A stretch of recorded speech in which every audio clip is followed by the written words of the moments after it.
Aloha, ladies and gents. Looks a little different here, right? We've got the banana tree, we've got the fishing pole and golf clubs, the dog.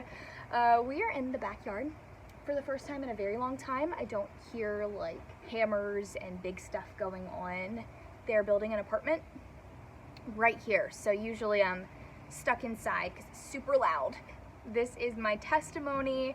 I've been talking a lot about it. I thought you guys should know about it. It is the one thing I try to tell people if they want to know who I am, like where I came from and how I am the way that I am. And you can still see me struggling through a lot of these things today.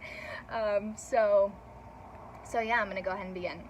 I grew up in a Christian home, super blessed, yada yada. I'm not gonna go into detail about that, but basically I grew up thinking Jesus was transactional for me personally. I was told that that wasn't true, but I was still doing it.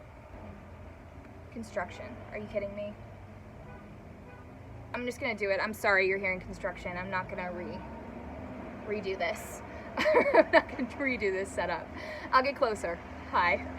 I always wanted to be a news reporter. I always said, like, God has given me this gift and this like yearning to be a news reporter, so I am going to be that person, thinking that like God's only mission for my life was to be a news reporter and like be really cool and get a lot of attention because that's what I wanted. Then of course God would want that for me, right? So throughout high school and college, that's all I tried to get. Like that's all I was attaining. I had 4 jobs in college at one point, all dealing with news reporter type stuff. And I ended up being blessed enough to start out, oh, Georgia's moving the tripod, here. I ended up being blessed enough to start out in Memphis as like my first full-time job. So that was really cool for a lot of reasons. First of all, I was in my hometown, right? So I was finally cool. I was like on the news that I used to watch as a kid. And then I also was in a really big market. So I was like the youngest person there. Thought I was super cool. And so that's how I lived my life, right? Every day after I would get off, I was working Friday and Saturdays at night. So I'd get off at 10:30 and I'd go run to the bar and hang out with my friends. Like I graduated a year early. They were all still in college and just really got to live still kind of a college party scene life while also working in news. Now, while I was doing this and being the cool girl, finally, so I thought, I was also dealing with the lows of TV news. And those lows are real big lows. I'm talking seeing dead bodies laying in the middle of the road and having their parents come to the scenes and their screams are different than regular screams, than like I'm hurt screams, like physically. I hear those screams in dreams, and I hear those screams when I'm driving down the road and the radio starts talking about a murder. I hear those screams when I'm scrolling on social media and a similar story is posted. I'll never ever forget those. And not only was I hearing those, but my job was to get those people to talk to me. So personally, I felt like I was making things worse in their worst day of their life. Like I was in somebody's worst day of their life almost every day. Not only that, but I was also making it worse by making them talk about how they're feeling right now. Like, who wants to do that? But that was my job. And that's what I was going to do because remember, I was going to be on the Today Show. I was going to work my way up. I wasn't even going to start really dating seriously until I was 30. My panic attacks were like getting in with my migraines and doing some really weird things. I was constantly just feeling so bad all the time. And I was partying to not think about all of the bad. So finally, I talked to my dad, who's a paramedic, and so I got to talk to him a lot about the trauma I was experiencing, and I was like, I need therapy. And side note, I did need therapy, and I do go to therapy, but that's not the answer he gave me. He said I needed Jesus, and truthfully, I needed that more than therapy. He is very right. My friend thankfully had heard Harvest's pastor talk at one of her school events, and she brought me to Harvest.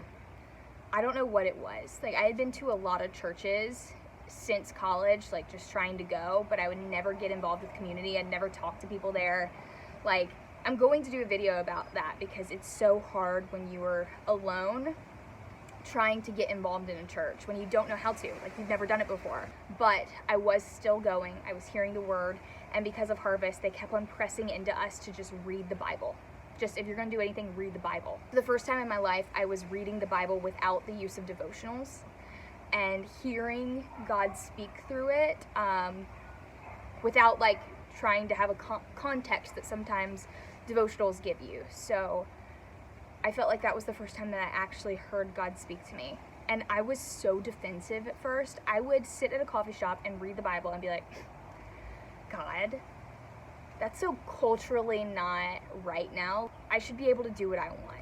So on Fridays and Saturdays, I was still going to the bars, still drinking, but Sundays and Mondays, I was going to church and I was reading the Bible. And finally, over time, the Bible won out. Like, slowly but surely, it was a slow burn. The Bible won out. I prayed to get on the morning shift so I could stop going out. Like, if you work the morning shift, that means that you have to go to bed at 7 all the time. You like are too tired to go out. I was put on the morning shift like a month after I started praying for that. I think, you know, a month after that, I met Zach. It was really fast. Like, I'm so blessed to have everything move so fast for me. I know that's not how most people experience it, but for me, it was like that. The biggest thing God taught me was that my dream was not what he put me on the earth for. He put me on earth to do his work.